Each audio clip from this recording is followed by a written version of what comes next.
Eh, Vamos a dar comienzo a una reunión científica. Es muy importante la reunión científica para nuestra sociedad. Hemos cambiado de sede, ahora estamos en una sede universitaria, un poco más céntrica, y hemos cambiado un poco la modalidad de las reuniones científicas.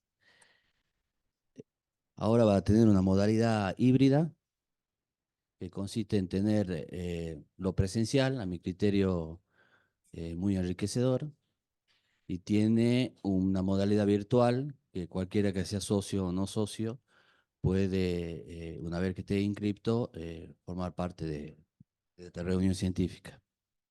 Además de eso, dimos un paso más y vamos a grabar todas las reuniones científicas de este periodo, y esas serán subidas a la página de la Sociedad de Cardiología de Tucumán. De esa manera, el que no tenga el acceso presencial, virtual, podrá en el momento que desee estar, ver la clase. Tengo que dar una información de algunos beneficios de la Federación Argentina, al ser de la Federación Argentina de Cardiología. Hay un convenio entre la FAC y la Sociedad Española de Cardiología. Hay una articulación. Si es que nosotros somos socios, como somos socios miembros FAC, podemos ser también socios de la Sociedad Española de Cardiología y acceder a todos esos beneficios. Además de eso, tenemos otro beneficio que es, al ser socio FAC, tenemos acceso a la revista científica, la JAC, por el tiempo de un año, a partir del 1 de marzo próximo pasado. Y por último, también en el Confederal de la semana pasada se habló sobre un comité de socios FAC que se encuentren fuera del país. Entonces, esos son tres beneficios que creo que son importantes y lo tenía que informarles. Seguramente serán informados por todos los medios que manejamos la sociedad para que estemos al tanto. También quería recordarles el tema a los cardiólogos, el tema de la certificación, de la recertificación que se realiza por el SECREM. Las inscripciones son en el mes de junio, alrededor del 20 de junio, y si rinde o no rinde, va a tener que hacer su certificación o recertificación en el mes de julio. Recordarle el Congreso Nacional de FAC, que es en Rosario, el 30, el 31 de mayo y el 1 de junio. Con respecto a la reunión científica, nosotros tenemos por costumbre la presentación de casos clínicos, la presentación de trabajo científico, y vamos a tener una modalidad desde ahora hasta las jornadas calchaquíes, que es la presentación de casos, viendo desde el punto de vista de los métodos complementarios para llegar al diagnóstico. Hemos dividido por cada centro formador en las diferentes reuniones científicas que vienen, y de ahí serán calificados por algún médico cardiólogo con expertise para que después tenga un premio y que se le haya entregado en la jornada calchaquíes. Por ejemplo, el día de hoy participa el doctor Patricio Lobos, que es médico residente de segundo año de la residencia de cardiología del Hospital Centro de Salud, y el médico que va a comentar su trabajo va a ser el doctor Agustín Roquia, que tiene, digamos, expertise en especialista en imágenes. Bueno, es formado acá en el Instituto de Cardiología, y él va a puntuar y va a calificar y va a comentar. Si después queda un poco de tiempo, calculamos 10 minutos, podrá opinar alguien del público. Por último, vamos a hablar del tema principal, que es el que tenemos hoy, que es muerte súbita en el deporte. Para eso hemos invitado a un amigo, a Federico San Millán, de Salta. Él es cardiólogo clínico, electrofisiólogo, especialista en cardiología del deporte, es jefe de la unidad de arritmias del Sanatorio San Roque de Salta, y tiene mucha experiencia con con programas de zonas cardioprotegidas. Bueno, va a coordinar la interacción entre los panelistas, el profesor Roque González, todos los conocemos, creo que tiene expertise en el tema, y tenemos a los panelistas que, por ejemplo, el doctor Evarito Castellano, María Celia Pérez Carán, Agustina Balsa y Cristian Kliber. Vamos a tratar que haya una interacción y como estamos en modalidad virtual también, habrá una o dos preguntas que lo podemos hacer a las personas que están en forma virtual. Hemos dado un pasito más, no quedarnos solamente en una reunión científica. Hemos dado un pasito más, hemos invitado a los referentes de las diferentes disciplinas de fútbol, de rugby, de tenis, de básquet, de natación, para que puedan interactuar con nosotros, para que puedan ver, si bien va a haber el punto médico, va a poder interactuar con los especialistas del tema y va a poder ver cómo funciona un programa de una zona cardioprotegida.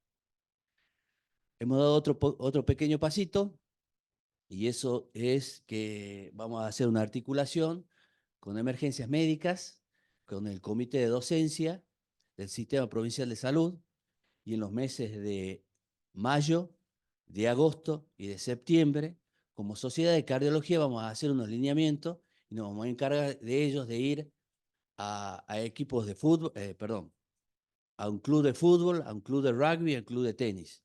Vamos a capacitar para el manejo del DEA y de la reanimación cardiopulmonar. Ese sería un lineamiento de la Sociedad de Cardiología. Después eh, hay que ver cómo avanzamos en el tema y ya sería una responsabilidad no solamente de la Sociedad de Cardiología, sino de todos. Básicamente era eso, informarles sobre esto y bueno, invito a que comencemos con el caso clínico y después con Federico. Muchas gracias. Muchas gracias, Doc. Buenas noches a todos. Soy el doctor Patricio Lobos, residente del Hospital Centro de Salud de segundo año. Bueno, en esta primera reunión científica vamos a hablar sobre muerte súbita en el deporte, ¿sí? Sobre miocardiopatía arritmogénica. Lo pongo entre signos de pregunta. Bueno, ya se irá desarrollando mientras tanto vaya avanzando la charla.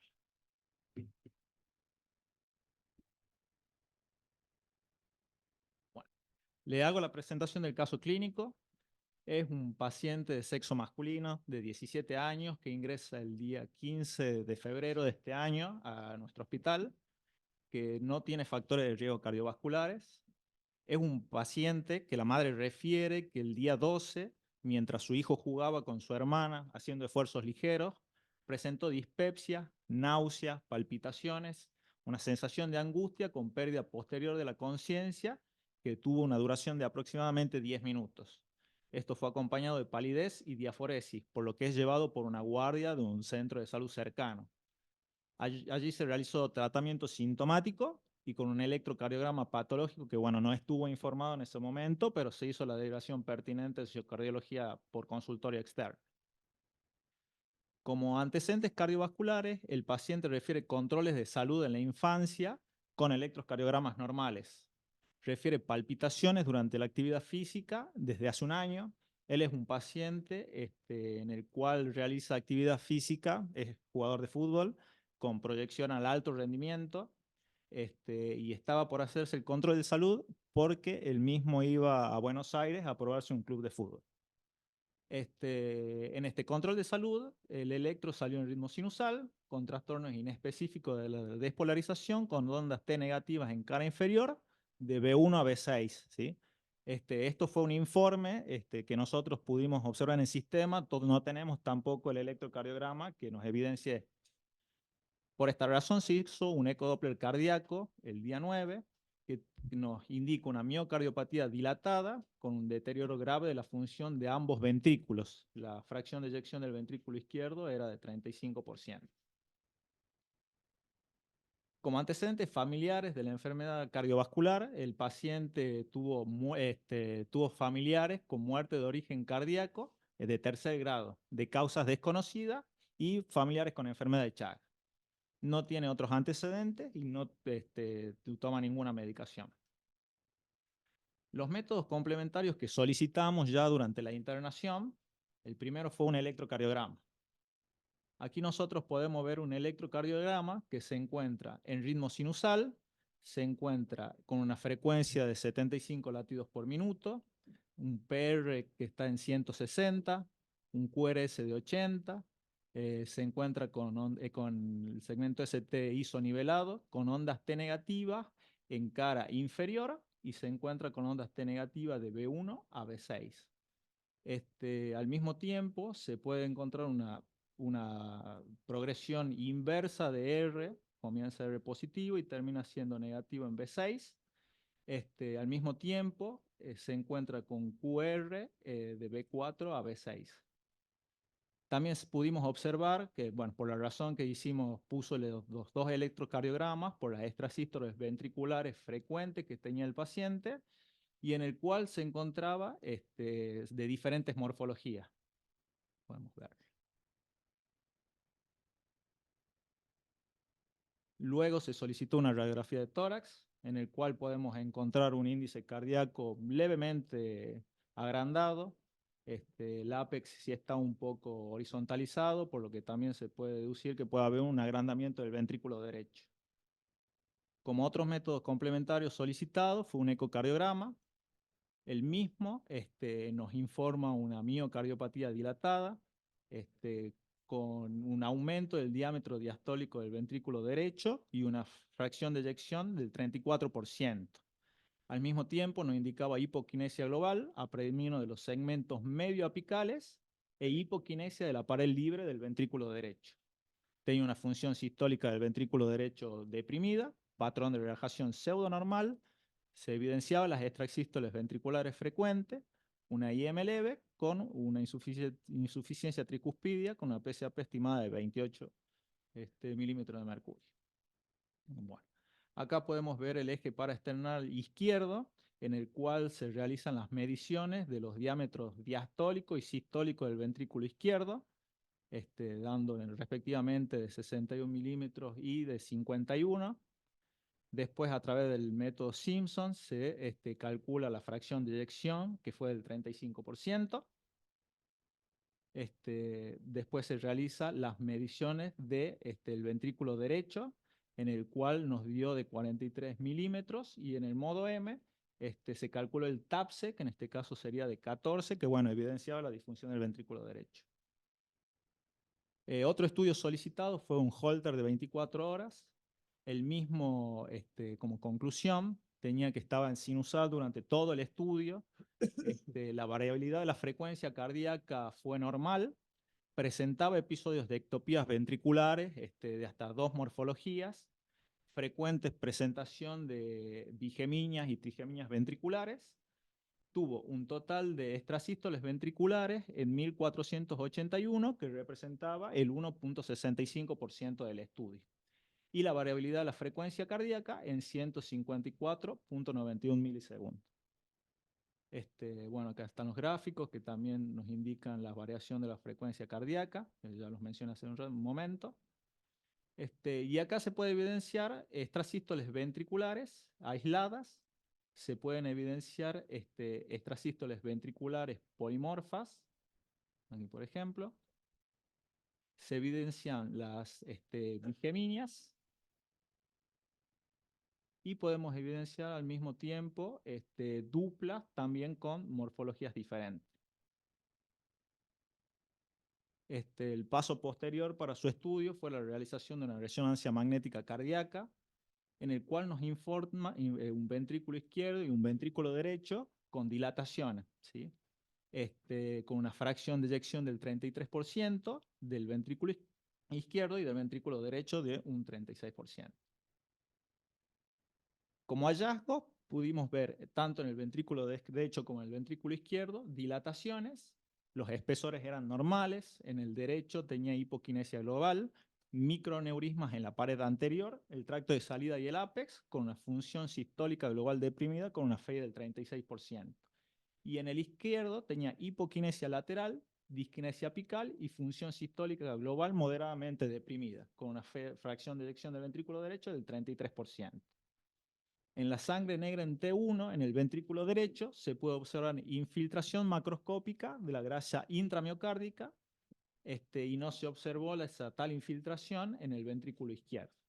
Y en el realce tardío, tenía transmural en pared anterior y tracto de salida del ventrículo derecho, y en el ventrículo izquierdo se observan los realces subepicárdicos que afectaban a los segmentos medio y distales de las paredes anterior e inferior, con un realce transmural en los segmentos medio de la pared anterolateral, inferolateral y apical, con una masa fibrótica mayor del 50% del total de la masa cardíaca. Bueno, acá podemos ver una proyección de dos cámaras, donde observamos la cámara izquierda. Se puede observar la hipoquinesia que tiene el ápex. Como hay afectación del ventrículo derecho, también se realiza imágenes de esa vista, también dos cámaras. Podemos hacer una imagen de 4 cámaras también. Ya voy a detallar posteriormente en un video un poco más con respecto. Y aquí tenemos el video en el cual se puede evidenciar un anillo en el ventrículo izquierdo, una masa fibrótica también que ocupaba aproximadamente el 50% de la misma, con los trastornos de motilidad de ambos ventrículos, y al mismo tiempo se puede observar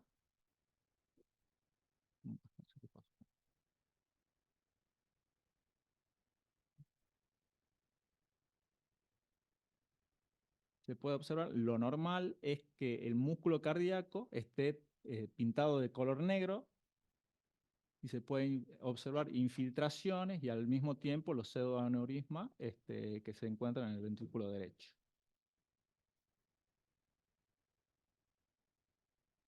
Bueno, ¿qué es lo que nos dio como conclusión este estudio? Es un estudio compatible con una miocardiopatía dilatada de origen no isquémico, con dilatación y disfunción biventricular y una masa fibrótica mayor del 50%. Y como primera impresión, nos indica una miocardiopatía arritmogénica biventricular. Otros métodos diagnósticos que se pueden utilizar es un electrocardiograma de señal promediada, ventriculografía isotópica, una angiografía del ventrículo derecho, estudios electrofisiológicos y la biopsia endomiocárdica siendo el gol estándar, pero lo que tiene la enfermedad de esta es que es una enfermedad difusa y por ahí cuesta encontrar justo en el lugar a donde se encuentra la afectación en zona. ¿Cuáles son las conclusiones?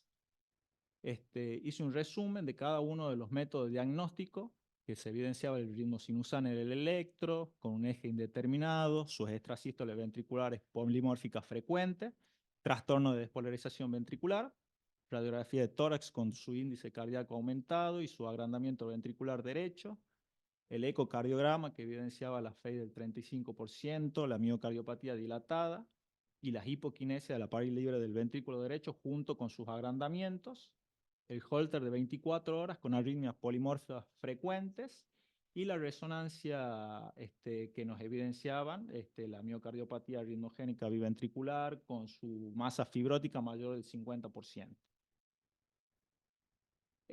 Para hacer el diagnóstico utilizamos unos criterios que son los criterios de Taxford. Lo mismo encontramos para calificar la difusión global o regional y cambios estructurales que se producen por los métodos de imagen. Antes que nada, estos se clasifican por criterios mayores y criterios menores. Para ser positivo necesitamos por lo menos 2 criterios mayores. ¿Se necesita un criterio mayor y 2 criterios menores o se necesitan de 4 criterios menores? ¿Sí? Como le estabas explicando hace rato, también hay que ver las características tisulares, las anomalías de repolarización, las anormalidades de la despolarización y la conducción, arritmias e historia familiar, ¿sí? Lo positivo que tenía nuestro paciente fue la disfunción global con la dilatación severa y reducción de la fracción de eyección del ventrículo derecho sin afectación, aneurismas localizados en el ventrículo derecho y dilatación severa del ventrículo derecho. Al mismo tiempo, teníamos anomalía de repolarización, en el cual se encontraba la T invertida en las derivaciones precordiales derechas en B2 y B3, y otros criterios que tuvimos, criterios menores, extrasístoles ventriculares frecuentes, mayor de 1000 en 24 horas.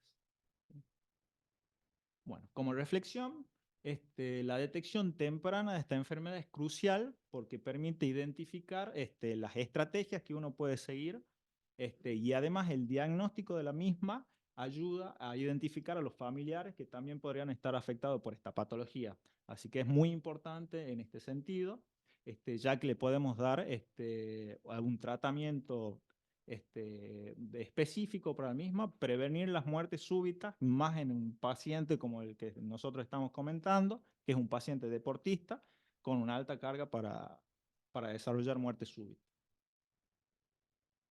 Y bueno, muchas gracias.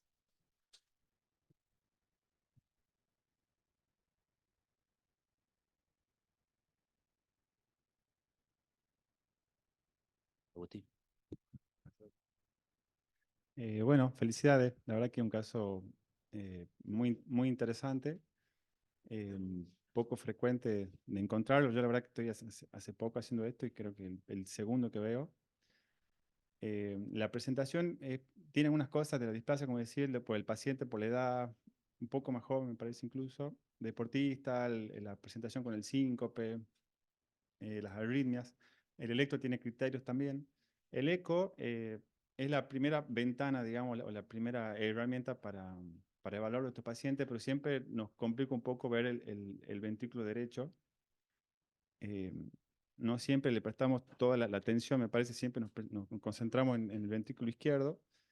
Y la evaluación es un poco más compleja, porque existe igual el triángulo de la displasia, la entrada, la salida del ventrículo derecho, por ahí cuesta un poco evaluarla por eco. Y la motilidad también, a veces nos limitamos al TAPSE u otros parámetros. La fracción de acortamiento de área creo que hubiese servido mucho también. Yo creo que lo que más aporta para acá, el método que más información nos daría es la resonancia, es independiente de la ventana acústica, nos refleja todas las porciones del ventrículo derecho, nos calcula el volumen, que es uno de los criterios mayores para el diagnóstico, como lo pusiste ahí, y podemos estimar bien precisamente la fracción de eyección por resonancia, y creo que es el método que más información nos da en esta patología, que creo que reúne todos los criterios para displasia en cuanto a imágenes, en cuanto a resonancia, tiene 3 criterios mayores, si no me equivoco, el volumen telediastólico, la fracción de eyección y los aneurismas o los trastornos en la motilidad. Te quería preguntar el tratamiento que le hicieron al...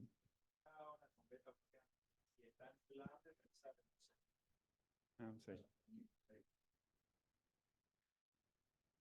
Sí, y algo que sería bueno evaluar en este paciente creo que es el pronóstico, en qué estamos en él, porque él no tiene arritmias ventriculares, taquicardia ventricular ni nada de eso registrado, pero tiene la dilatación del ventrículo derecho y el izquierdo, creo que es un pronóstico no muy bueno para el paciente. Y, y solo beta bloqueante me quita el tratamiento. Está con beta bloqueantes, está con espironolactona, también por la fracción de eyección que tiene, está con tratamiento para insuficiencia cardíaca. Así que bueno, y obviamente limitación del ejercicio físico, ya que eso podría producir que aumente las arritmias.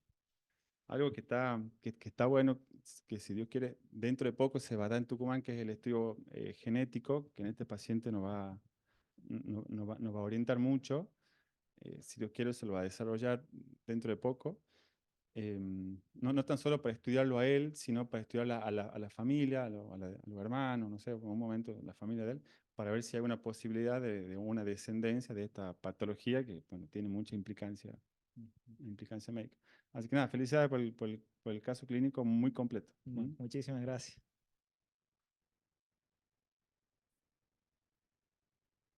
Bueno. Bueno, muchas gracias. Creo que por el tiempo seguimos con la charla principal. Doctor Roque González, le entrego para la coordinación y Fede.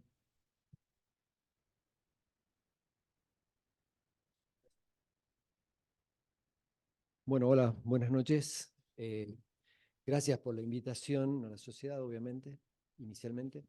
Me festejo que comencemos con un tema de cardiología del ejercicio, que es un tema que normalmente se relega un poquito, y con caso clínico íntimamente relacionado, me parece que tengo que felicitarlo también por la presentación, muy buena, me gustó el caso, y el tema de uno dice preventivamente, pero a este paciente ya lo agarramos tarde, lo que hicimos puede ser claramente una muerte súbita previamente, y todo lo que es la progresión de la enfermedad con el ejercicio que pudo haber tenido. Quién sabe cuándo uno podría haber evitado tanto, o por lo menos que tan rápido se desarrolle.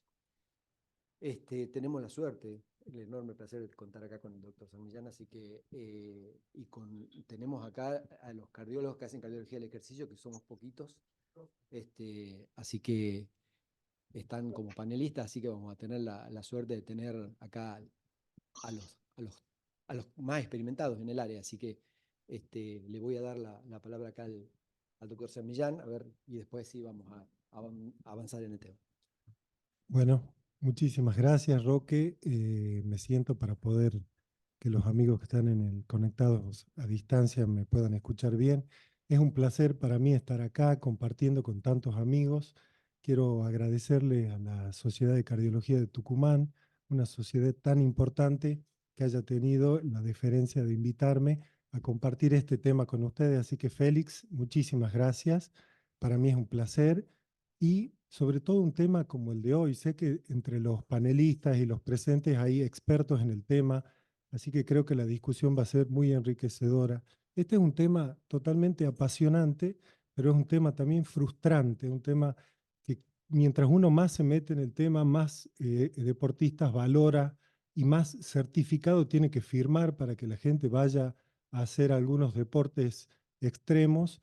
Cada vez tenemos menos certeza y más incertidumbre. Entonces, como yo siempre digo que soy electrofisiólogo, prefiero siempre estar en la sala con los catéteres en la mano y no que venga una persona apurada a que le firme un certificado para ir a correr 42 kilómetros a la montaña, deshidratado, con clima tropical, después suben y baja 15 grados la temperatura y cosas como esa. Entonces, es un tema, la verdad, que para discutir, porque siempre encontramos algún caso que se sale de la literatura. El caso de recién nos podríamos poner todos de acuerdo en que no puede hacer deporte, ¿no es cierto? Pero lamentablemente no todos los casos son iguales, así que creo que va a ser muy interesante la discusión. Y por otro lado, cada vez que tengo que dar una charla sobre esto, no tengo que modificar las diapositivas porque ocurren casos permanentemente, permanentemente. Ustedes fíjense, esto es del día 21 de abril. Un chico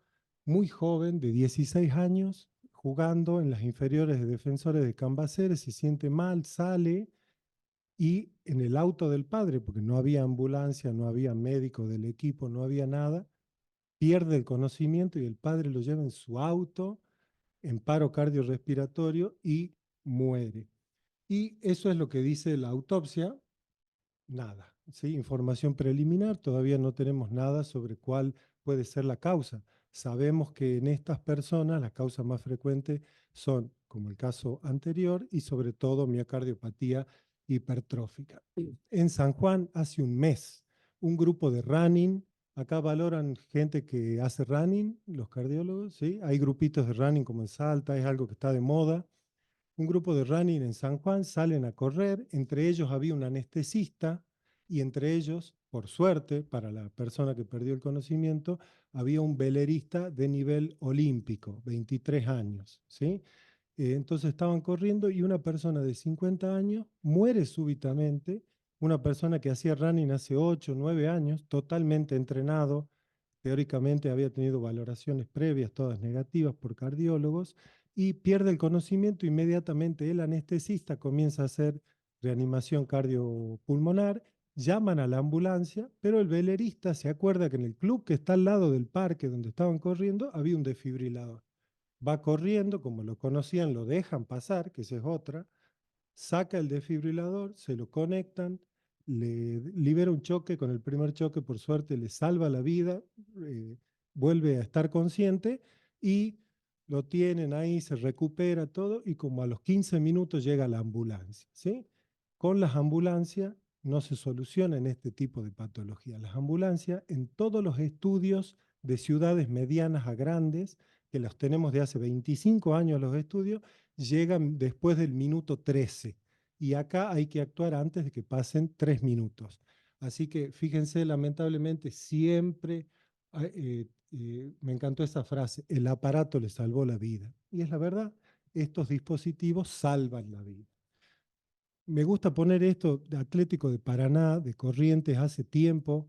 En el banco de suplentes había un desfibrilador al lado de la Virgen de Itatí, el desfibrilador con la bolsita todavía, no lo habían sacado nunca, no lo usaron, le echan viento. Para los médicos que damos clase de RCP y de uso del DEA, esto es un dolor de ojos, por no decir otra cosa.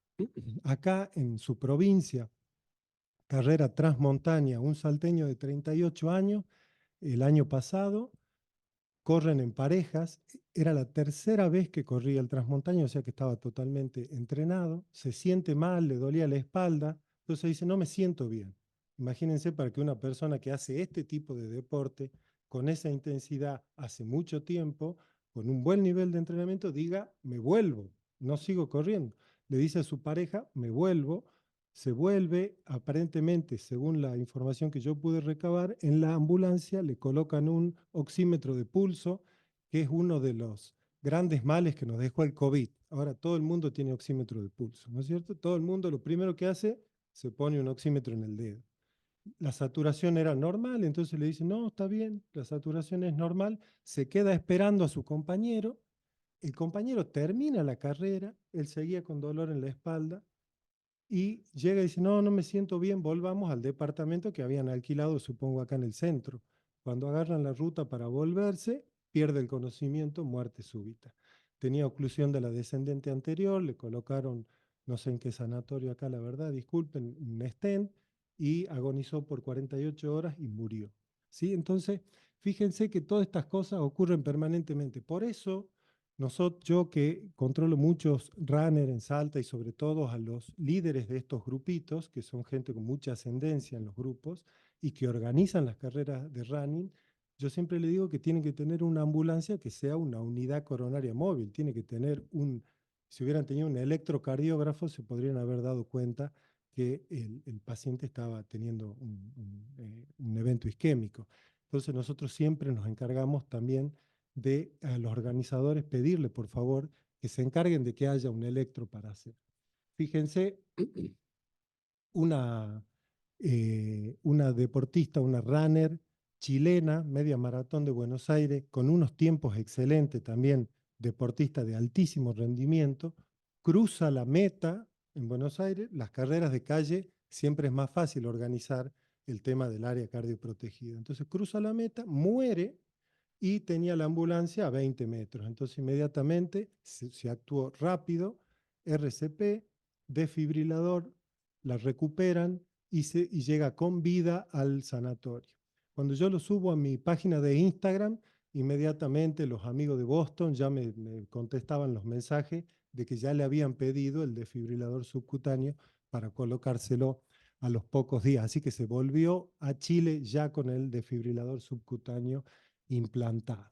Cuando se hacen las cosas bien, la gente vive. Todo el mundo conoce la historia de Eriksen, jugador de la selección de Dinamarca, que actualmente juega con un desfibrilador subcutáneo en Manchester United. Ustedes saben que hay algunos países que permiten que los jugadores puedan jugar con desfibrilador, ¿sí? Puedo mostrarle así, podemos estar todo el día, pero para no perder tanto tiempo seguimos. Algunos tienen la suerte de que no tienen muerte súbita, tienen un aviso, ¿sí? Tienen la arritmia que le provoca la muerte, se corta esa arritmia espontáneamente y se recupera. Entonces hacen un síncope, como el caso del chico, que estoy de acuerdo acá con Roque, que tuvo muchísima suerte, porque podría haber sido otra la historia.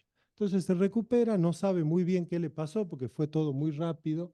Entonces, esta es otra forma de presentación. Y otra forma de presentación es que hagan un infarto, pero que no se genere en el contexto de esa falta de llegada de combustible al corazón una arritmia. Entonces cursan el infarto haciendo un deporte muy intenso sin muerte súbita, ¿sí?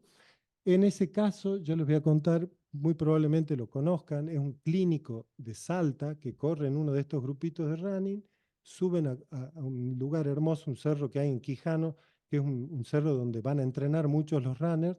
En ese momento había 3 grupos corriendo en ese cerro. Estaban corriendo y él empieza a sentir una opresión precordial, se da cuenta que era un infarto, no pierde el conocimiento, pero se sentía mareado, aparentemente algo de hipotensión. Entonces se quedó tirado.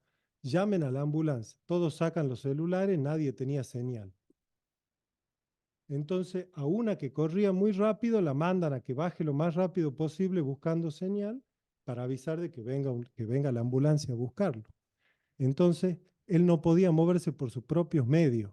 Casi todas mujeres en ese grupo. Por suerte se cruza con otro grupo, muchos varones. Agarran unos palos, improvisan una camilla. Imagínense la historia que le estoy contando. Digan que no perdió el conocimiento. Lo bajan como pueden. El tema es que desde que empezó con el dolor hasta que le hicieron la angioplastia, 4 horas y media, más o menos según la información que yo pude recabar.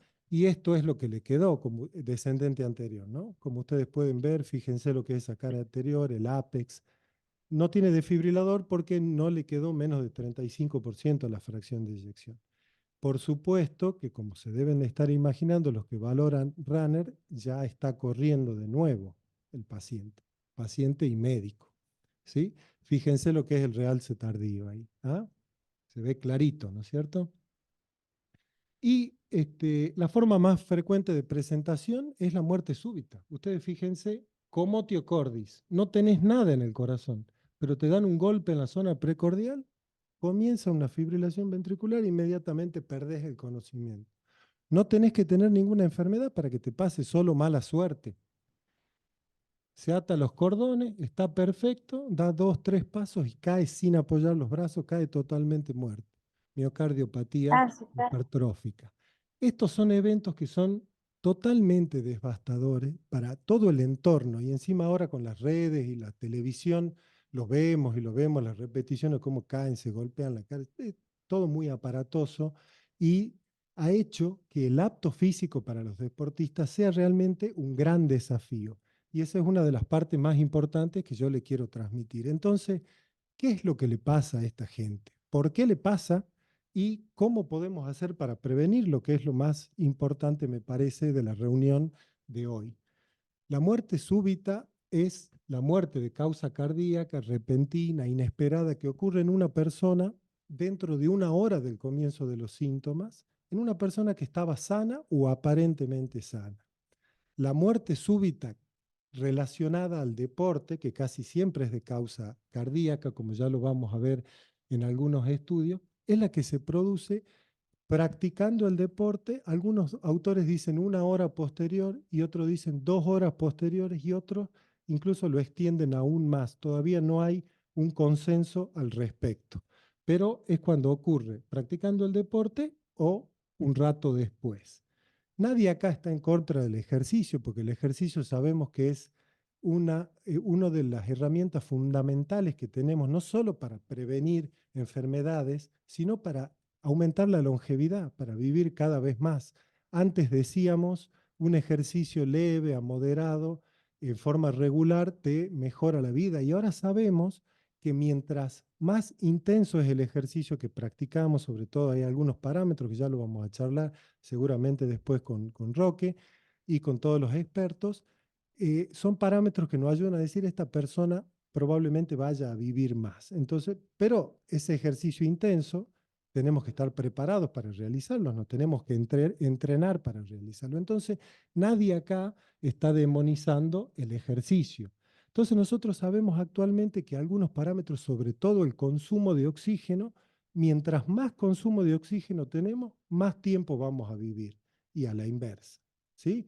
y pasa con algunos otros parámetros que todavía no hay tanta evidencia, pero ya empieza a haber mucha evidencia con el consumo de oxígeno. Ahora, lo que yo no sé si es saludable es este tipo de ejercicio, ¿no? No sé qué opinan ustedes, pero esto es hace unos años, Iron Woman, la final, ¿ah? Estaban llegando ahí el final, llegaban medio juntas a ver quién ganaba y ustedes fíjense lo que es eso, ¿no es cierto? Es tremendo de verlo nada más. Nosotros sabemos que el ejercicio intenso se asocia a más infarto de miocardio, a más muerte súbita que la población general. La gente que hace ejercicio muy intenso tiene, mientras los hace, falla aguda del ventrículo derecho. Eso lo sabemos también fehacientemente por muchos estudios, incluso con resonancia magnética. Entonces, esto es lo que venimos a hacer. Ustedes le tienen que firmar un papelito a gente que quiere ir a practicar su pasión. ¿Qué opinan de eso? ¿No? Entonces, la relación entre el ejercicio y la muerte súbita, nosotros sabemos que existe hace tiempo por diferentes tipos de estudios. Estudios en autopsias, estudios en diferentes tipos de poblaciones. Nosotros decimos que eso varía según cuál sea el denominador. No es lo mismo que nosotros estudiemos acá. Bueno, veo mucha gente joven, pero hay varios mayores de 40 años, que si vamos a un colegio y estudiamos a chicos de 15 años. Ese es el denominador. Varía completamente la incidencia de la muerte súbita de acuerdo a cuál sea el denominador que nosotros vamos a estudiar. Pero incluso en gente joven, como pueden ver en este estudio, en la gente que practica deporte intenso y competitivo, tienen casi 3 veces más eventos de este tipo que los que no lo practican. La misma población que no lo practica. Entonces, por supuesto que nosotros tenemos que tener en cuenta muchas características que los estudios nos han dicho, la ciencia nos ha dicho sobre estos temas. Por ejemplo, los deportes dinámicos, como ustedes pueden ver, son los que se llevan casi todas las muertes súbitas, ¿sí? Los deportes dinámicos.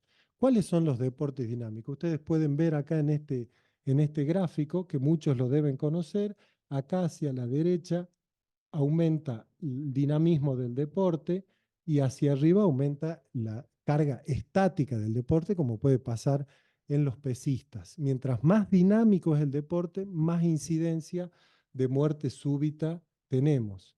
Y otras características que conocemos en los estudios, independientemente cuál sea el denominador, porque ustedes pueden ver ahí que tenemos diferentes denominadores, es que aumenta con la edad, aumenta, somos en los varones, eso todavía no se ha igualado, y aumenta con la intensidad del ejercicio. Pero independientemente del registro que utilicemos, son eventos muy poco frecuentes. Y eso lo hace todavía mucho más difícil para nosotros. Son eventos muy poco frecuentes. Entonces, quizá en los detalles es donde nosotros podemos salvar una vida. Entonces, fíjense cómo en este estudio, además de que la causa cardiovascular en negro es la más frecuente siempre, con el paso de los años, cada vez hay más incidencia de muerte súbita. Y eso es, entre otras cosas, porque cada vez más gente participa de los deportes intensos, cosa que es muy buena, pero también hace que esto sea cada vez más frecuente y todavía para nosotros sea un gran desafío identificar a quién va a tener un problema para poder salvarle la vida. Fíjense cómo en este triatlón, que es el más famoso del mundo, en 1993, 15.000 participantes. Y en 2007 ya había 100.000 inscriptos. Y dejan afuera a varios porque ya no pueden contener a más. Eso ha seguido creciendo desde el 2007 hasta ahora. Y no cambia en mi provincia. Estos son datos de la sociedad de la Secretaría de Deportes de Salta, que me cuesta que me los pasen, pero me los terminan pasando, ¿sí? Y ustedes fíjense que a medida que van pasando los años, cada vez más gente practica deporte. Y lo mismo ocurre con el running.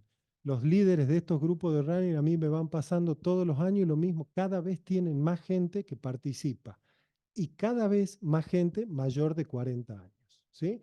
Cosa que hace que todavía puedan ser más frecuentes los eventos. ¿Alguien juega al squash acá? También se está poniendo de moda, ¿no? Me invitan a dar una charla a un campeonato de squash. Entonces empiezo a buscar información. Ustedes fíjense, compararon esta final con un cardiotacómetro, Tarek Momen, un marroquí que parece que es el Messi del squash, o en esa época lo era, con el partido más largo de Wimbledon, los parámetros de Nadal. Todos los parámetros del squash son mucho más agresivos, más anaeróbicos, con menos descanso, con todos los parámetros más intensos que ese partido de Nadal, que todos consideramos que en ese momento estaba muy bien físicamente. Es un deporte totalmente anaeróbico, totalmente dinámico. Entonces, cuando empiezo a buscar información, encuentro un estudio de 1986 en el cual hubo 60 muertes practicando squash. ¿A los que juegan al squash le piden apto físico para jugar? No, dice uno allá que yo veo. Después de mi charla tampoco le piden a la gente del campeón de la Asociación Salteña de Squash que me invitaron a dar la charla. Seguramente pronto tendremos novedades por ahí. Entonces, ¿dónde está el riesgo? ¿En el ejercicio? ¿Lo malo es el ejercicio? No. Lo malo es que el ejercicio es un gatillo para generar este tipo de eventos en una persona que tiene una enfermedad pero que no la conoce, que es asintomática. Ese es el gran problema y ese es el desafío del apto físico para nosotros. Los menores de 35 años, las causas de muerte son estas que ustedes ven. Miocardiopatía hipertrófica, displasia ritmogénica del ventrículo derecho, anomalías en las arterias coronarias, miocarditis, comotio cordis. Esas son las causas más frecuentes. Todas enfermedades genéticas. Por eso los antecedentes familiares son tan importantes en estos pacientes. Mucho más importante que el electro, mucho más importante que un ecodoppler. Los antecedentes familiares en los deportistas jóvenes es todo. Por eso me hubiera gustado saber, en el caso, esos familiares de tercer grado que habían tenido eventos, ¿a qué edad lo habían tenido? Porque yo decía en ese momento, si fueron en más de 50, tenían Chagas. Si fueron en menos de 30, y debe haber sido displasia ritmogénica del ventrículo derecho. Es muy importante en detalle mandarlos a averiguar, porque muchas veces no saben. Pregúntale a tu mamá, a tu tía, a tu tío, qué le pasó a ese que no saben bien, al tío que lo encontraron muerto en la cama cuando se acostó a dormir la siesta, qué edad tenía, si había ido al médico o no. Toda esa es información muy valiosa. Y encontramos mucho más ahí en los deportistas jóvenes que en los estudios de imágenes. Muchas veces, sobre todo en las etapas precoces. Y en los mayores de 35 años, donde es mucho más frecuente la muerte, enfermedad coronaria. Todo es enfermedad coronaria en estas personas. Como ya charlamos recién, el comotio cordis, en la repolarización recibe un golpe en la zona precordial y puede generar una arritmia ventricular que te genera una muerte súbita, como veíamos en ese karateca o que estaba practicando artes marciales. Y ven que la incidencia no es despreciable, ¿sí? No es despreciable. Además, los electrofisiólogos ahora estamos clasificando todos estos deportes por el nivel de impacto, porque muchos de nuestros pacientes con desfibriladores ahora quieren practicar deporte. Entonces nosotros tenemos que empezar a ver si eso es posible o no. Y va a ser posible muy probablemente que casi todos lo hagan, porque vemos que no hay choques espurios, que no hay mayor incidencia de arritmias ventriculares, pero el problema está que con algún golpe se pueda dañar el sistema, así que el nivel de impacto va a ser muy importante. Entonces, ¿qué posibilidades tenemos nosotros de prevenir esto? ¿Sí? Fíjense, síntomas previos. Esto es muy importante. ¿Qué síntomas previos pueden tener estas personas para que nos avisen? Fíjense que lo más común que tengan es dolor de pecho. Pueden tener disnea o palpitaciones. Y lo más común es que ocurra acá, en 1 hora a 24 horas antes del evento. ¿Quién va a sacar turno acá con el doctor Aldo Prado? En un día le van a dar para hoy. Hoy me duele, hoy voy. Nadie puede hacer eso. Lo ideal acá sería que ocurra acá, por lo menos. Fíjense que nadie tiene síntomas 4 semanas antes. Nadie los tiene. Entonces eso hace que todavía sea más difícil. Tenemos que asumir que van a debutar con una muerte súbita. Los que tenemos la chance que nos den un aviso, es muy importante que consulten. Por eso cuando yo le hago a los deportistas un control, le digo, todo este año que no nos vamos a ver, te tenés que autochequear con esto. Este síntoma, este síntoma, y también, si algún compañero lo tuyo, que consulte inmediatamente. Es muy importante que tengan en cuenta los síntomas de alerta porque alguno nos puede dar algún aviso. Entonces, lo más probable que nosotros podamos encontrar es un programa sistematizado basado en la evidencia médica del apto físico. Un apto físico dirigido a encontrar estas causas, la de los menores de 35 años y la de los mayores de 35 años, porque los síntomas no nos ayudan. Tenemos que conocer la población, tenemos que saber qué causa estamos buscando con cada pregunta, con cada examen físico que hagamos, y la importancia de la periodicidad. Este es un gap que hay en la evidencia de decir cada cuánto lo tenemos que hacer.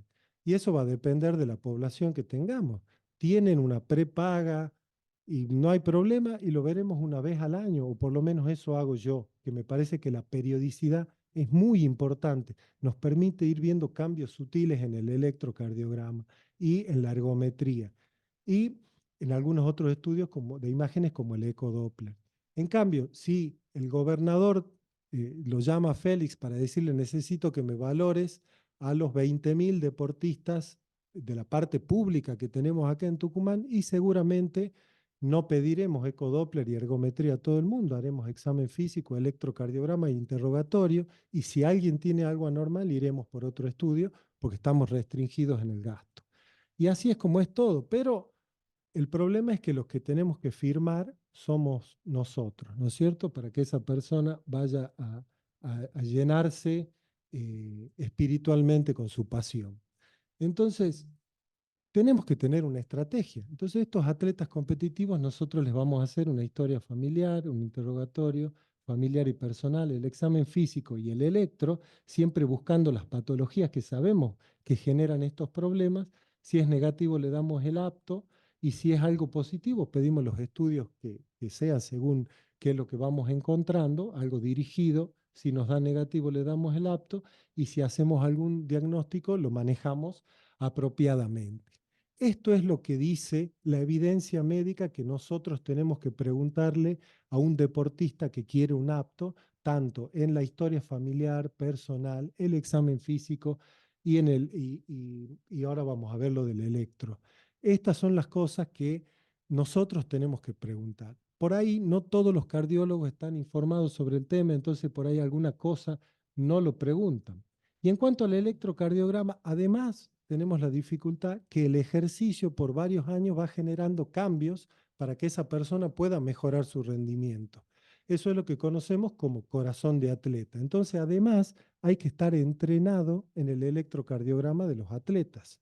No es igual que el de las personas que no practican deporte. Tenemos que tener en cuenta algunas anormalidades que no son patológicas. Pero independientemente de todos esos criterios que han ido mejorando la sensibilidad y la especificidad, hoy en día nos manejamos con esto. No me voy a poner a leer, no esperen que lea cada uno, por supuesto que no. Está en todos los estudios, en todas las guías. Así que lo que sí tenemos que saber es que hay cosas que son claramente benignas, cosas que son claramente patológicas, y tenemos algunas borderline que si juntamos dos o más tenemos que avanzar con los estudios. Esto los tenemos que conocer y lo tenemos que enseñar a los cardiólogos. Fíjense la experiencia italiana.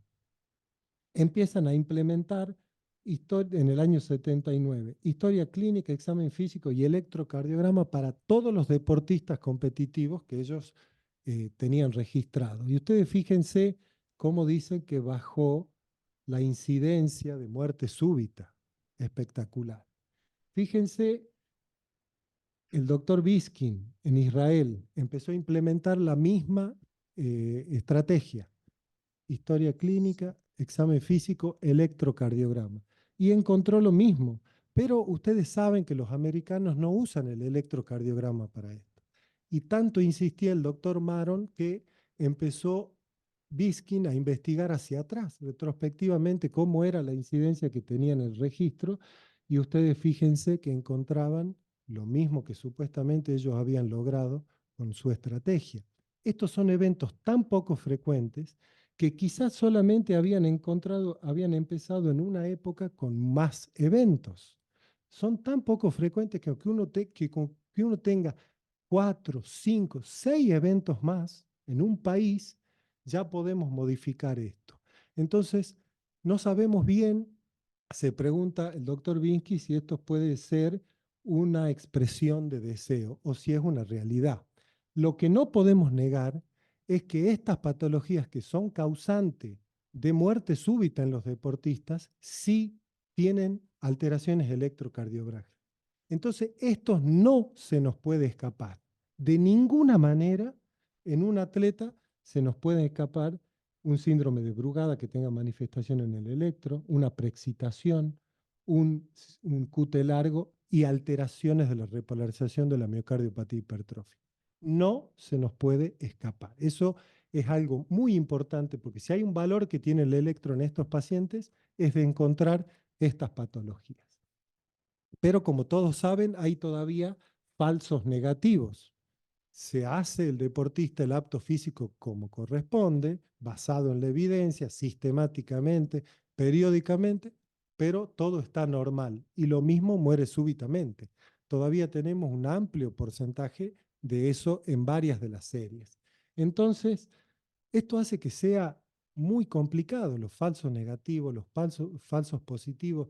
Es una situación, por lo menos para mí, comparado con las otras prácticas que yo realizo, incómoda. Como yo les decía, es frustrante, a veces tenemos que consultar con colegas que uno respeta, ¿qué te parece este electro? ¿Qué te parece este caso? Y eso es muy importante que ustedes generen grupos de discusión en la sociedad de estos casos. Nosotros hemos generado un PDF en nuestro centro con todo lo que puede preguntarse y examinarse y ver en el electro en un deportista. Y a la gente que organiza las carreras de running o algunos eventos deportivos, lo hacemos que lo suba a su página para que lo impriman los deportistas y se lo lleven a su cardiólogo. No queremos que vengan todos a vernos a nosotros. Queremos que se lo lleven a su cardiólogo y si por ahí el cardiólogo no está muy impregnado de esta información, hace por sí o por no las preguntas que corresponden, ¿sí? Eso es algo que también lo hemos cargado a la sociedad, a la página de la Sociedad de Cardiología de Salta, y de ahí también se puede bajar. Entonces eso es algo que colabora también y también que evita los certificados de favor. Un predictor independiente de muerte para mí, los certificados de favor. Lo que yo les decía antes, no es lo mismo valorar a un deportista que tiene un buen pasar económico, que tiene una prepaga y que uno le puede pedir un ecodoppler y una ergometría todos los años, además de lo básico. Pero diferente es que te pidan valorar a muchos atletas. Entonces nosotros vamos a ir viendo cómo nos acomodamos dentro de la evidencia y del sentido común, que nunca hay que perderlo independientemente de ajustarse a la evidencia, en qué población es la que vamos a estudiar. Y si la muerte súbita ocurre, hay que estar preparados. Hay que disponer de un desfibrilador. Esta es una lucha sin cuartel en la cual nunca los gobiernos ayudan, que sería una manera muy fácil de diseminar desfibriladores por todos lados, y menos en esta época donde hay tan pocos recursos. Entonces, esto es algo que uno tiene que comprometerse para modificar en los ámbitos sociales en donde nos movemos. Colegio de nuestros hijos, clubes donde practicamos deporte. Todos sabemos dónde tiene que haber un desfibrilador y dónde no. Este es el desfibrilador que hay en el restaurante del Bernabéu.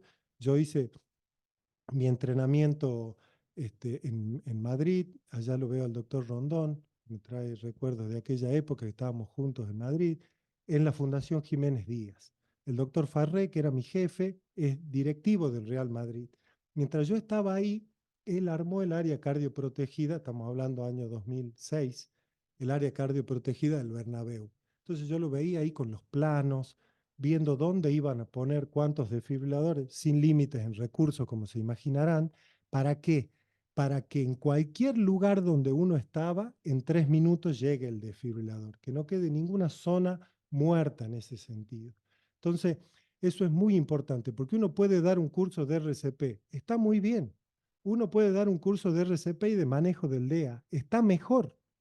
Uno puede hacer que un casino, un colegio, tenga además un sistema de alerta, además de un desfibrilador y que todos sepan RCP. Eso es un área cardioprotegida. Y además uno puede tener el casco histórico cardioprotegido, el centro cardioprotegido, puede tener una provincia cardioprotegida, ¿sí? Si diseminamos desfibriladores por todos lados, que es el objetivo final que uno tiene, cosa que siempre es muy difícil. Fíjense ustedes este estudio de Japón. Se propusieron diseminar desde 2007 por 4 años desfibriladores en todos lados. Entonces la parte pública el gobierno puso varios e invitó agresivamente a la parte privada que pongan en los lugares de mucha circulación de gente desfibriladores.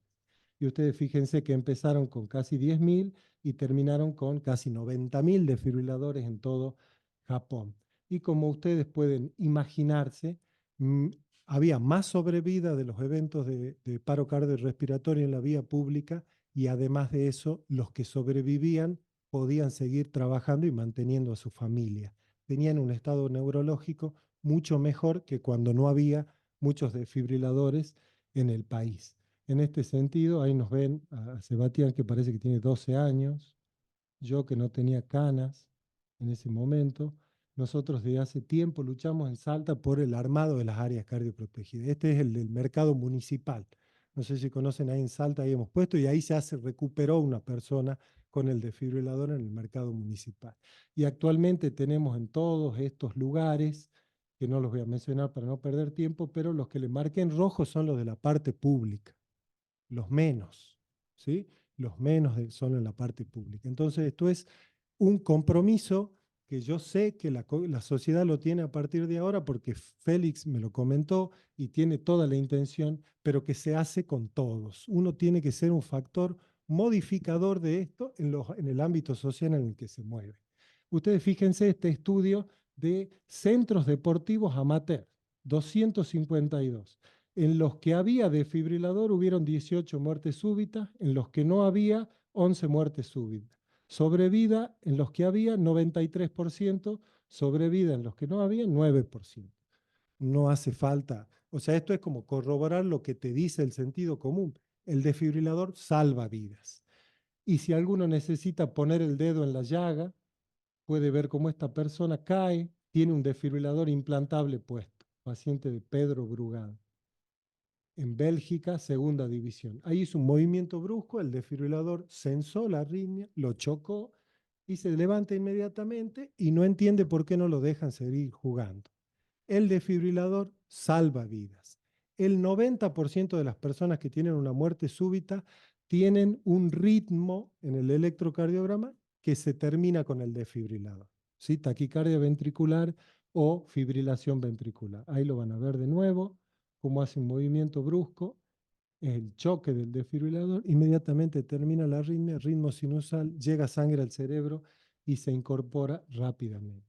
Además de eso, este arquero argentino del Cádiz de España, esto ocurrió hace 4 meses, muere una persona en la tribuna, donde es mucho más probable que haya una muerte súbita que en el campo de juego con gente joven, y busca el desfibrilador del banco de suplentes, se lo tira a la tribuna para que lo use la gente común que estaba ahí, le iban diciendo, sacale la camisa, colocale los parches como indica el dibujo, encender el botón rojo, y le salvan la vida, ahí le avisan de que ya se había recuperado la persona. Entonces las áreas cardioprotegidas son fundamentales, porque todavía seguimos teniendo falsos negativos. No sé si tenemos tiempo de que muestre algunos casos.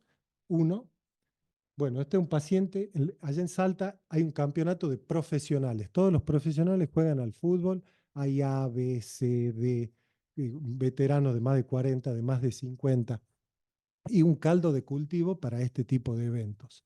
Un odontólogo, 52 años, me viene a ver porque la mujer es paciente mía.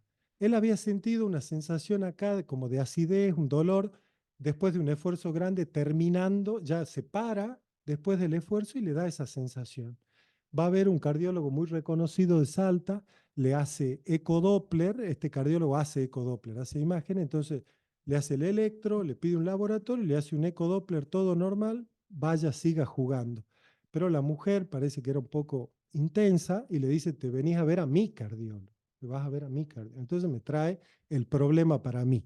Ese es el electrovasal, como ustedes verán, no dice nada, el laboratorio era normal, no tenía antecedentes familiares, más que, sin ningún antecedente personal, más que esto que yo le acabo de contar. Entonces lo subo a la bicicleta, en ese momento lo hice con bicicleta, este es el máximo esfuerzo, suficiente, yo no veo nada, no sé si alguien ve algo ahí, yo no veo nada. Entonces comenzamos el reposo y dice, ahí empecé a sentir lo mismo que la otra vez.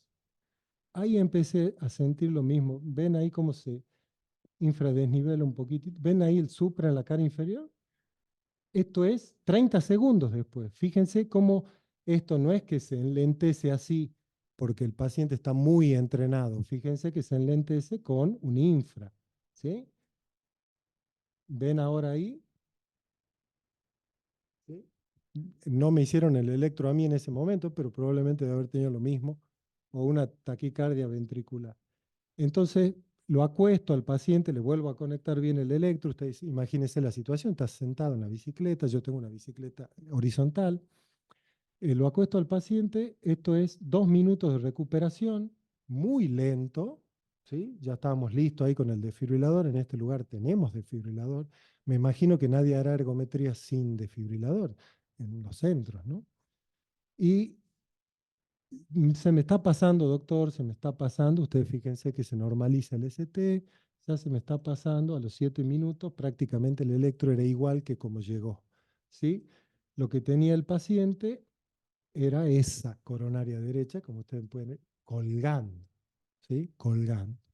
Entonces, es muy importante intentar reproducir lo que le pasó. A él le dio dolor de pecho después de un esfuerzo.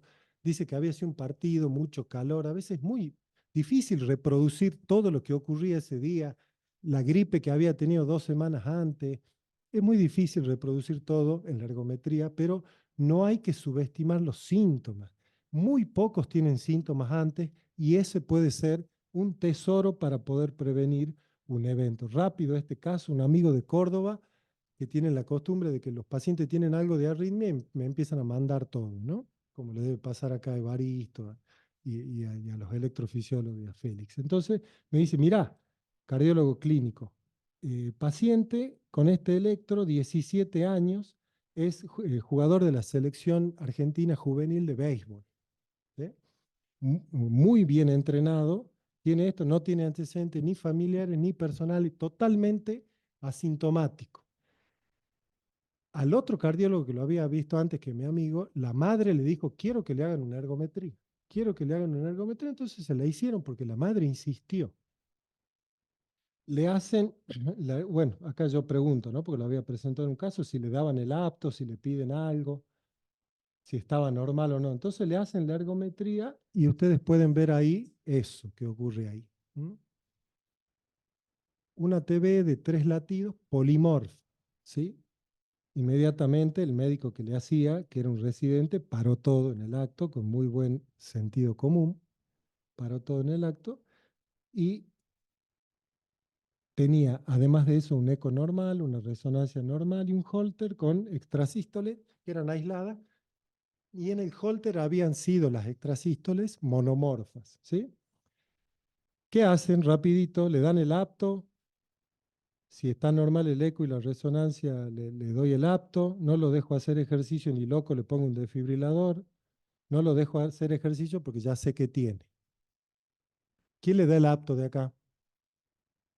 Nadie. Bueno, que si lo estoy presentando acá también, claro, estoy dando pistas. Estoy dando pistas. Entonces, ¿qué le parece? ¿Tiene una hipertrófica? ¿Tiene una catecolaminérgica? ¿QT largo? ¿Síndrome de Brugada? En honor al tiempo no vamos a hacer muchas más preguntas. Lo que tiene es esto. ¿Necesitamos más estudios para confirmar que tiene esto? No, no necesitamos nada. Pueden ver ustedes los criterios de Silvia Priori, que no necesitamos más que esto. Este chico no puede practicar deporte, totalmente asintomático, un deportista muy prometedor, y ahí viene el problema cuando le tenemos que dar este tipo de noticias, ¿sí? Así que con esto quiero terminar. el apto físico hecho como corresponde es la herramienta fundamental para poder prevenir la muerte súbita en los deportistas. Es muy importante, nos tenemos que entrenar en el electro de los atletas, hay que repetirlo periódicamente, después podemos charlar con Roque y los expertos cada cuánto opinan ellos. No tenemos que fallar en lo que nos da pista en el electrocardiograma, en eso no podemos fallar y por supuesto que para los falsos negativos hay que estar preparado. Muchas gracias.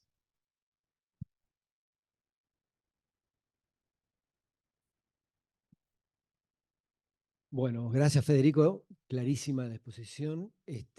Yo creo que por una cuestión de honor al tiempo voy a decir unas cuantas cositas muy cortitas y después voy a pasar el micrófono a los panelistas. En primer lugar, aprovechando que tenemos gente de fuera de la cardiología, esto hay una responsabilidad que es del cardiólogo, otra que es del deportista y otra que es de la gente que organiza los eventos. Todos nos tenemos que hacer cargo de esto.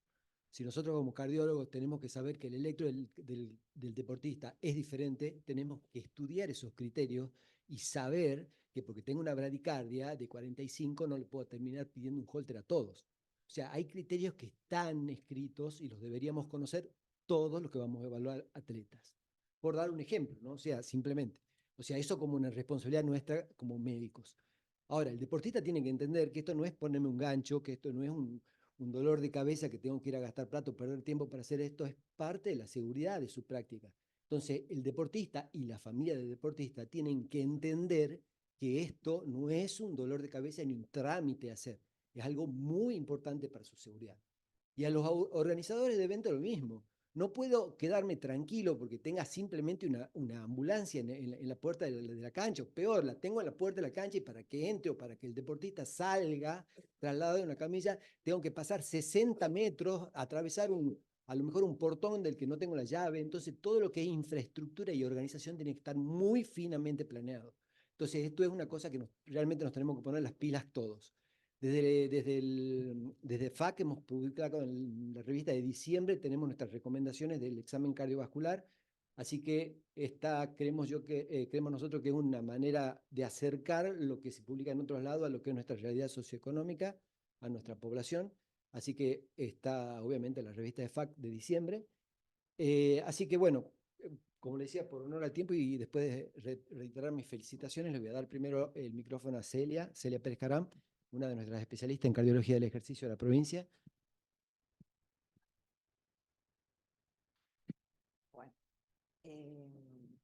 Bueno, muy interesante su exposición.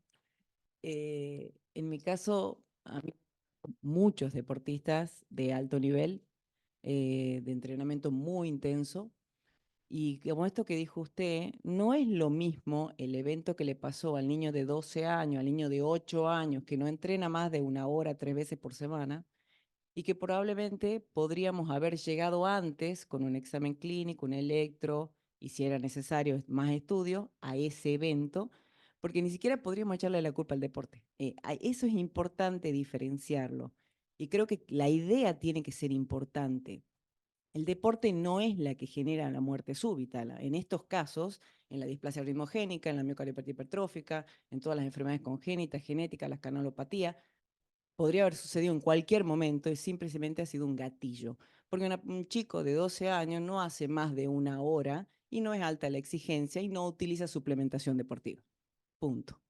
Ahora, deporte de alto rendimiento no es salud. Quiero que quede clarísimo, porque el paciente que ingresa a mi consultorio que hace alto rendimiento, lo primero que yo le digo es, esto no es salud, y ellos no lo saben. ¿Vos crees, le digo, que es saludable 100 kilómetros de trail? Escúchame, a 45 grados de temperatura, tenés 46 años, ¿con qué te estás suplementando? No tienen idea, ni siquiera saben hidratarse correctamente. Y ahí es donde tenemos que hacer un foco muy especial y diferenciar a la población. Porque estos deportistas que están haciendo triatlón, Ironman, o sea, es impresionante la cantidad de gente que corre transmontaña y que ni siquiera sabe cuántos litros de agua tiene que tomar. Me pasa habitualmente, insisto mucho con eso, me tomo mi gran tiempo para enseñarles, pero realmente debo decir que hablando con muchos colegas, ni siquiera los colegas saben cómo abordarlos, porque ellos incluso son chicos que van al nutricionista, ni el nutricionista les dice exactamente cómo abordarlos. Y les pongo un ejemplo, hace 2 semanas atrás, vino un ciclista que corre transmontaña, que tiene 41 años, súper saludable, geometría normal, todo normal, y me trae un laboratorio con una CPK de 18.000. El muchacho 3 días antes había hecho 100 kilómetros de bici. Cuando le pregunto, era la primera vez que yo lo veía, cuando le pregunto, a ver, ¿cómo es tu rutina? No toma más de 2 litros por día de líquido. Lamentablemente, con respecto a la suplementación deportiva, hay muchísimo para hablar, porque bueno, esta gente que practica este tipo de deporte están con mucha suplementación, pero debo decir que estoy muy ayornada en eso, la mayoría no le va a generar prejuicios. O sea, si vos lo controlás con laboratorio, con un seguimiento mucho más periódico, esta gente no va a tener problema. Ahora, se está utilizando muchísimo derivado de anfetaminas, muchísimo derivado de anfetaminas. Este chico, además de sus proteínas, ni siquiera multivitamínico ni magnesio tomaba, no llegaba a los 2 litros, tomaba anfetaminas. Vino prácticamente sin poder caminar, no podía ni pisar, y estaba lleno de arritmia. No sé, no murió porque no era su momento, digamos, pero bueno, se empezó a hacer todo un tema de recuperación. Este ejemplo que les pongo es súper común, súper común. Entonces yo creo que tenemos que diferenciar realmente en estos casos, sí, claramente el deporte lo puede matar, ¿sí? Y ellos tienen que saber que si no están preparados para eso, no lo pueden hacer. Yo me senté a hablar con él y le dije, vos estás haciendo todo para morir en la montaña, o sea, no haces nada correcto. Ahora, estos chicos con un buen análisis, un apto médico complejo, si es necesario, yo creo que todo esto es bastante predecible. Pero bueno, tenemos que diferenciar la población porque me parece importante, pues si no le terminamos echando la culpa al deporte y bueno, realmente, lamentablemente, últimamente se ve mucho más que antes, pero me parece que hay que tomarse el tiempo y también debo decir que deberíamos informarnos un poquito más los cardiólogos, porque la mayoría no está muy informado con respecto a cosas básicas, ¿no? Así que bueno, no, perdón, me la hice largo, perdón. Está muy bien, doctora. Yo estoy de acuerdo con todo lo que dijiste y yo comienzo mis charlas a los runners, que es lo que más me invitan a dar charlas, diciéndole que lo que ellos hacen no es saludable, que tienen que hacer de cuenta como que ellos practican, como que son corredores de Fórmula 1. A nadie se le ocurriría subirse a un auto de Fórmula 1 sin casco, sin jaula antivuelco. Esto es lo mismo. El chequeo médico viene a hacer eso para ellos, ¿sí? Ellos están convencidos, muchos deportistas, de que realmente lo que hacen es lo más saludable del mundo. Entonces hay que explicarles que es muy estresante para el sistema cardiovascular ciertos ejercicios y que no es saludable. Yo estoy totalmente de acuerdo.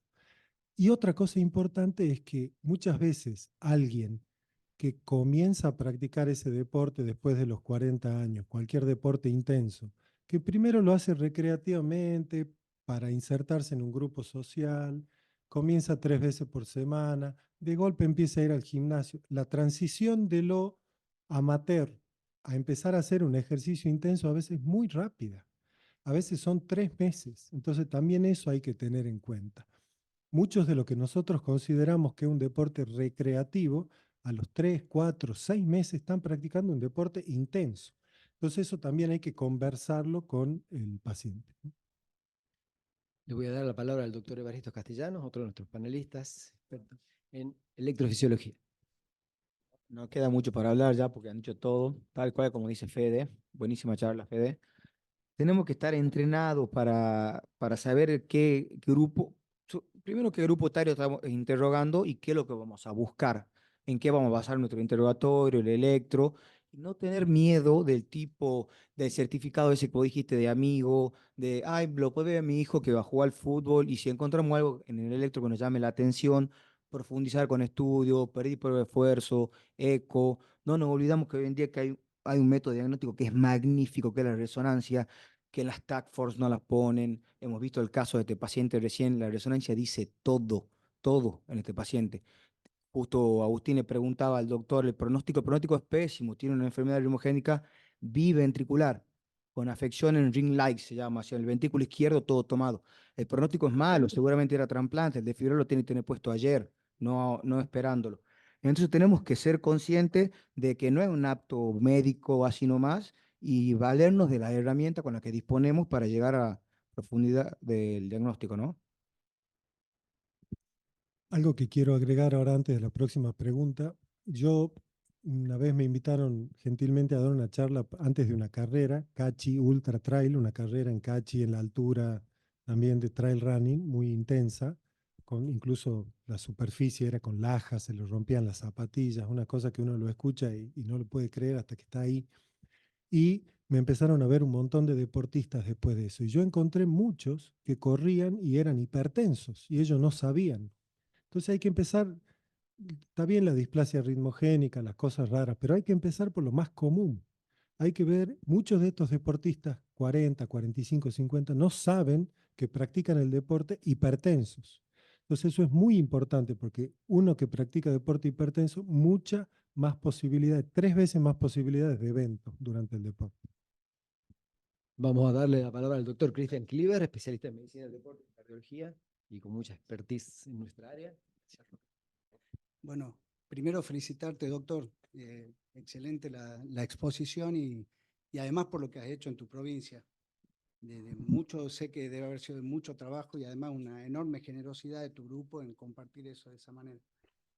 Creo que todos coincidimos, ¿no? Que a mí me ha tocado estar de los dos lados. En alguna época lo discutíamos mucho con Roque en aquella época de las carreras de trail o nunca de muy largas distancias. Y es como vos decís, cuando a uno le gusta y tiene la pasión por hacer algo, lo va a seguir haciendo. Concuerdo con vos y con lo que decía la doctora. Creo que el momento de filmar el apto es muy difícil, sobre todo cuando es ese paciente con quien uno no ha establecido el vínculo y esa especie de seguimiento, esa especie de posibilidad de asesoramiento y de abrirle las puertas ante algunas dudas. Y también es verdad que en la medida en que el trail y el mountain bike se han hecho tan multitudinarios, por suerte, estos eventos van a ser cada vez más frecuentes. Esto es inevitable. Los estudios que buscan una relación entre la muerte súbita y el deporte y el tipo de deporte encuentran que mientras más masivo el deporte, más muertes son. Creo que por ahí estaría interesante que pudiéramos empezar a trabajar en áreas, no sé, tenemos puntos álgidos en Tucumán, como la zona de Yerba Buena de la Avenida Perón, en donde un núcleo de reunión de deportistas que superan con creces las 1000 personas haciendo deporte diariamente.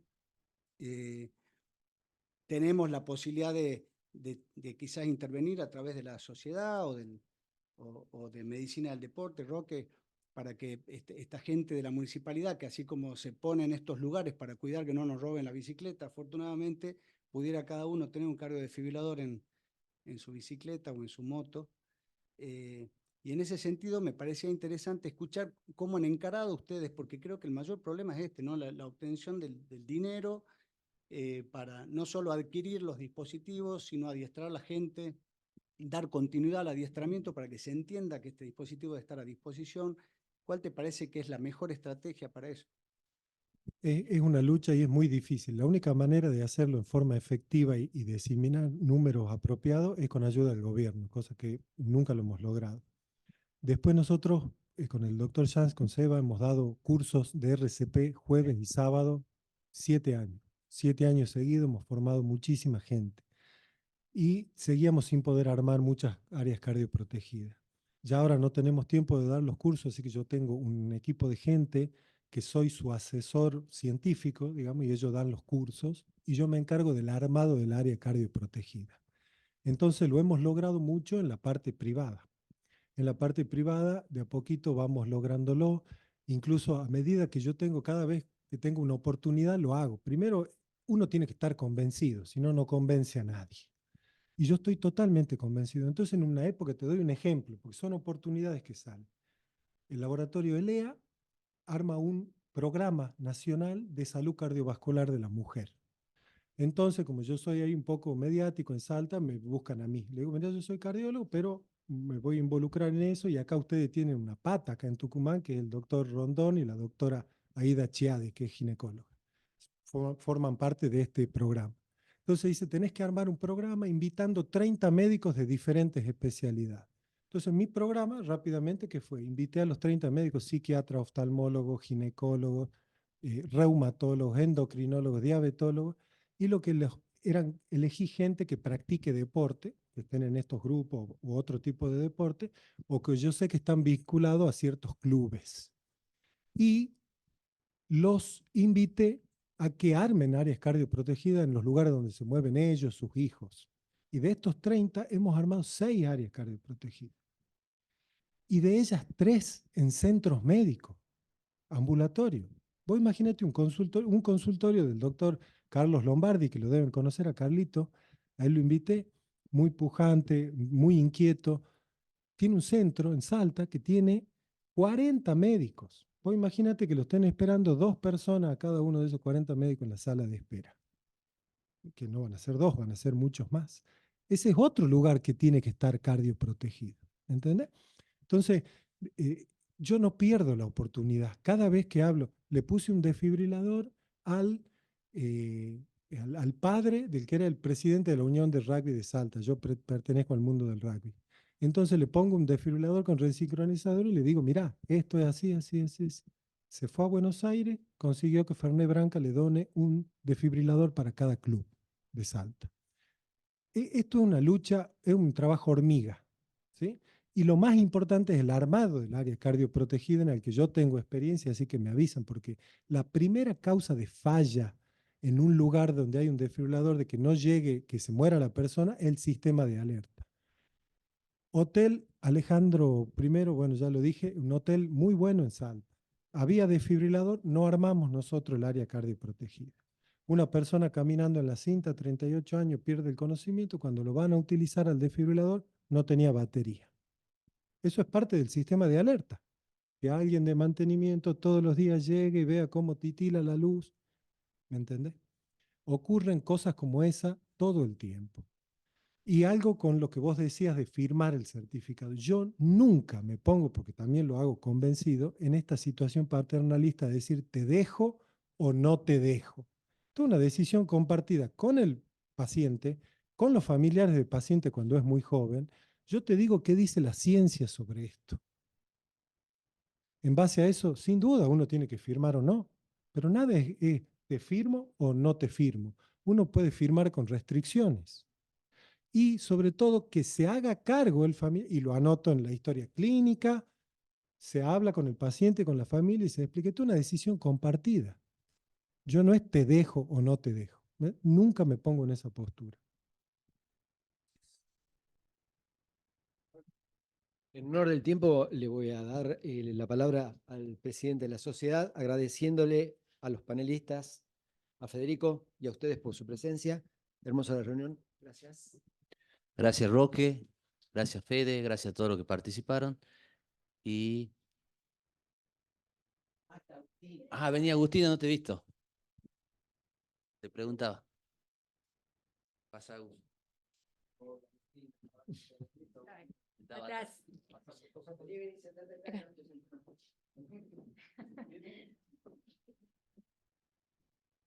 Bueno, hola, mi nombre es Agustina Balsa, soy cardióloga también y deportóloga y deportista, así que estoy de los dos lados. Pienso que solo lo que quería aportar un poco cortito es que primero tengan cuidado con los deportistas.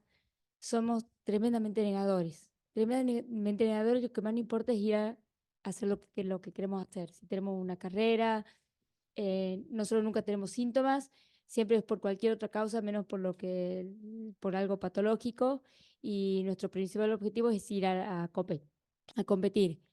De acuerdo con todo lo que dijeron, pero también quería, en este momento que estamos pasando con el tema del dengue, A mí se me están presentando muchísimos casos de gente que está cursando 2 días de fiebre, como ya se sienten mejor, tienen la carrera, una carrera de 42 kilómetros este fin de semana que pasó y se van a correr y te piden el apto médico y bueno, estén atentos, interroguen.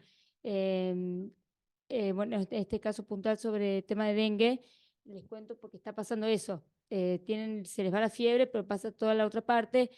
Estoy ahora justamente con el paciente que le acabo de ver un laboratorio que tiene 400 de transaminasas, tiene un mundial dentro de 2 semanas y está cursando el 4.º día de dengue.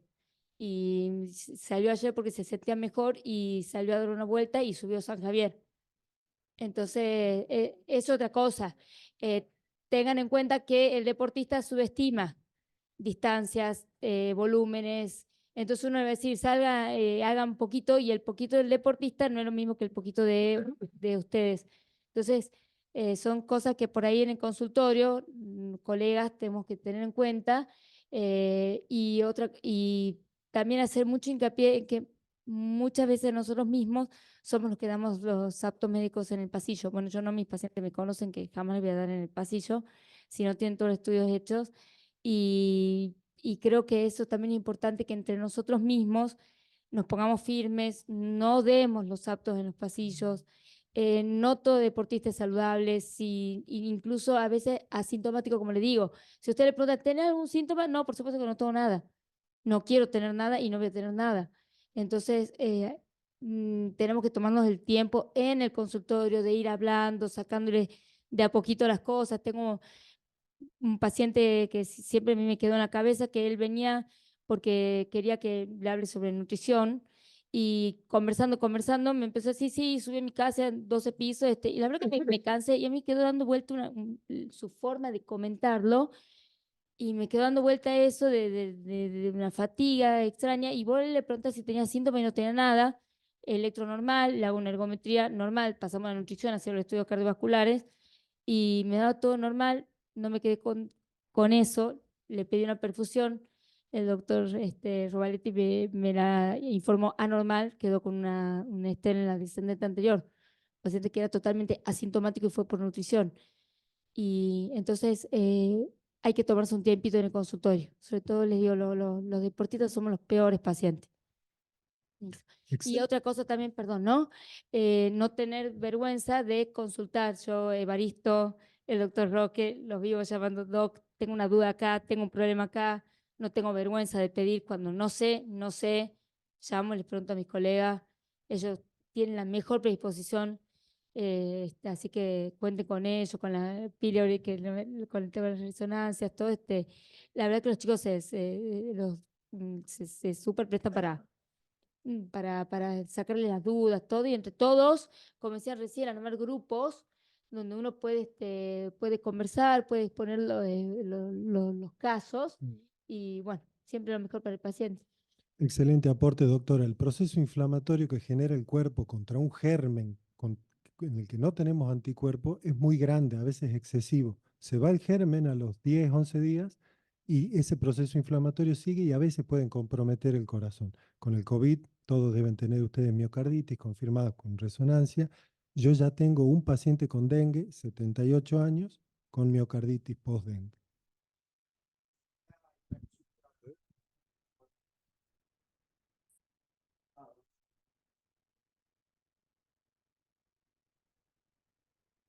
Bueno, muchas gracias a todos por la participación, ya sean en forma con la modalidad virtual o la modalidad presencial.